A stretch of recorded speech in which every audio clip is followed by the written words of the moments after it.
Hello, TikTok. It's your favorite fat girl here, Fat Girl Freestyle, giving you my contribution to the creepy story, scary story trend on TikTok. I wasn't going to tell this story, and only a few people know about this experience, but I decided TikTok would be a great place to share it. So I live in New Orleans, born and raised here.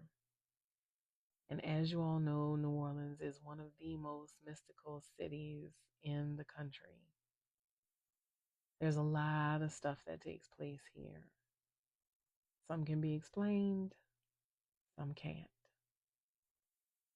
But we peacefully coexist, for the most part, with our spirits. Everyone loves to have a good time in New Orleans. And whether you are on this side or the other, it's kind of hard to leave this place when you're having a good time. But I digress. So, a few years back, I drove a cab. And driving a cab, you encounter all types of people. Well, there was an older lady. I'm going to call her Miss Barbara. I picked Miss Barbara up one day, and Miss Barbara and I had a wonderful conversation on the ride home. And when I got to her house, Ms. Barbara told me that she was looking for a private driver to take her around to doctor's appointments, if she wanted to go to bingo, the grocery store, any social events that her friends had. She would be more than happy to have me paid, of course, as her driver. And I told her it would be my pleasure. So for about 8 months, Ms. Barbara and I saw each other a couple of times a week. And I took her around.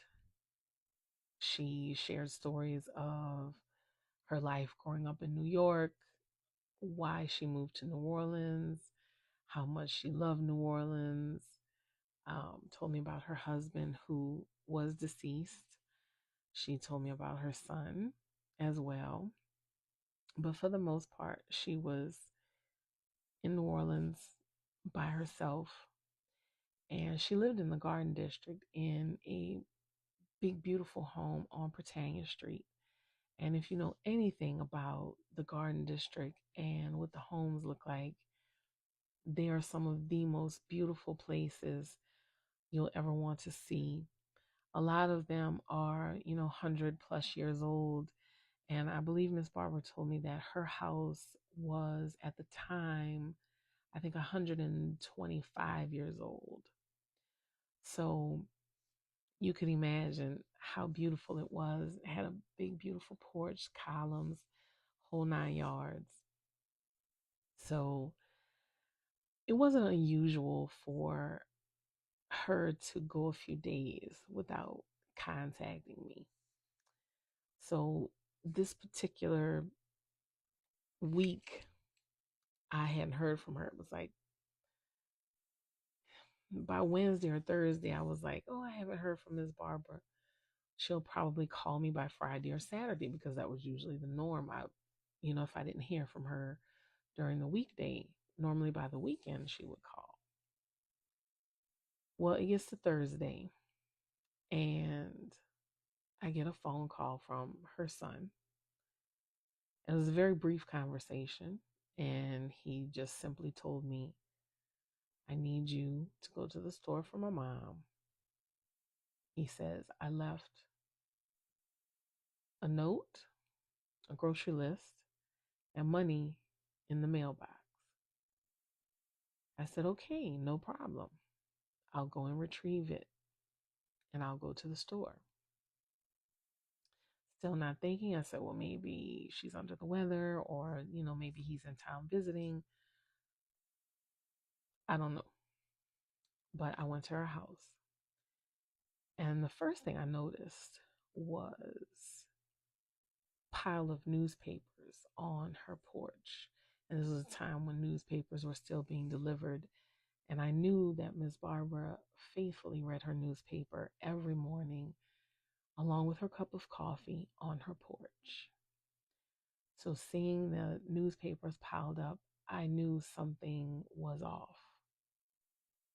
So I got out of my car, walked up on the porch, and I looked through the windows. She has sheer curtains, so I looked through the windows and I could kind of see, but I didn't see anybody in the house.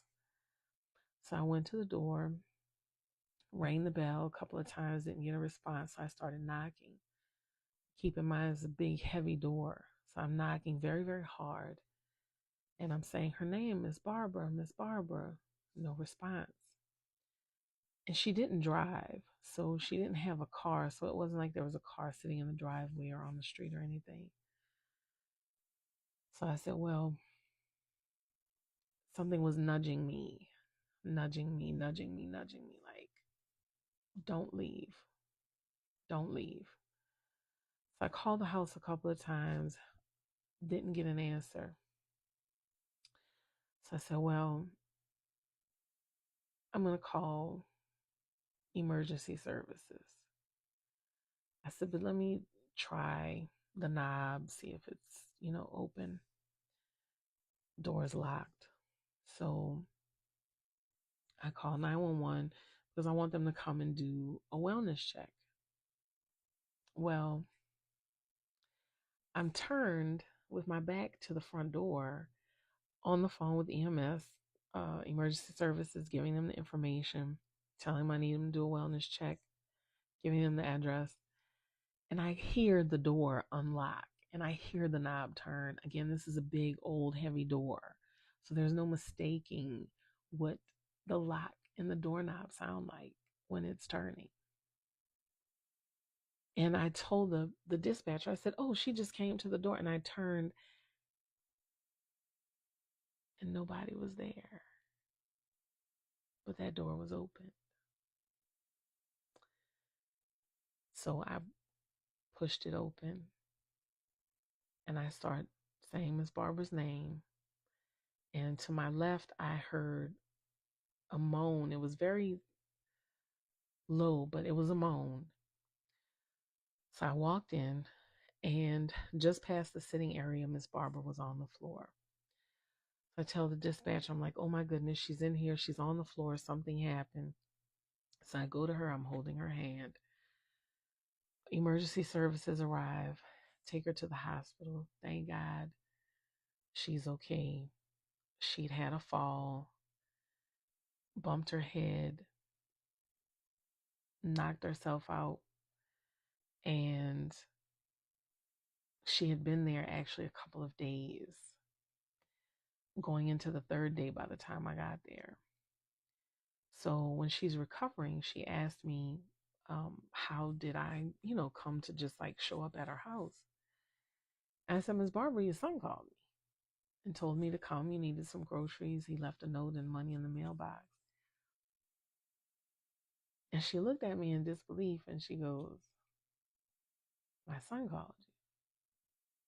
I said, yeah, Miss Barbara, your son called me and told me, there was a grocery list and money in the mailbox.